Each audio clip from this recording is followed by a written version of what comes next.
Encore une semaine de révision et jeudi prochain, ce sera le début du baccalauréat avec les épreuves de philosophie. Et si les thèmes changent, la fraude s'adapte aussi. Mais attention, les sanctions peuvent être lourdes. Stéphanie Desjard, Mélissa Montero. Ce pourrait être n'importe quel lycée et n'importe quels élèves. Que celui qui n'a jamais triché lève la main.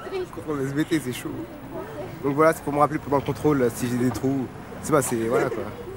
Sinon, ce qu'on peut faire, c'est qu'on prend le stylo plume, on prend un petit papier, on écrit les trucs dessus, on l'entoure autour de la cartouche, on le referme et en cours, on le dévisse.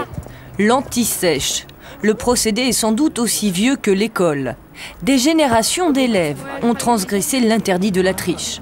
Dans les cours de récréation, ce n'est pas un tabou, mais presque un jeu, doublé du frisson de ne pas se faire prendre. Et l'écolier d'aujourd'hui sait mettre à profit les nouvelles technologies, comme le net. Sur un site, et par exemple, c'est les bâtons de colle, et on marque ce qu'on veut dessus, et après, il suffit de l'imprimer. Les étiquettes truquées, une des meilleures astuces du web tricheur. Quelques clics, et vous choisissez la bonne marque, colle, Tipex. Il suffit ensuite de taper les formules à ne pas oublier. Un dernier clic et l'étiquette est prête à être imprimée et recollée, ici par exemple, sur une bouteille d'eau. Ces sites, tout ou partie dédiés à la triche, se multiplient. Derrière jeuxcasio.com, Jérôme, un tout jeune homme de 17 ans. Sa spécialité, le remplissage des mémoires des calculatrices les plus utilisées par les lycéens. Il n'y a pas besoin de tout retaper, c'est déjà tout fait. Et en 10 minutes, on peut avoir un cours de maths complet sur la calculatrice. Toute une année ? Toute une année. La calculatrice est admise dans la plupart des épreuves scientifiques du bac, sauf si elle permet de communiquer. Mais sur le contenu des mémoires, l'Éducation nationale ferme les yeux. Il faut quand même comprendre le sujet et juste avec le cours, si jamais on ne le maîtrise pas, on pourra difficilement arriver à faire quelque chose. Environ 500 000 candidats passent leur bac chaque année.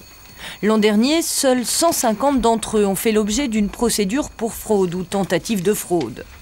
Mais devant les commissions disciplinaires, il est alors difficile de se justifier et les sanctions sont parfois très lourdes, comme en témoigne Claude Timsit qui présidait la commission de l'Académie de Versailles. Toute fraude au baccalauréat peut être lourdement sanctionnée, si vous voulez.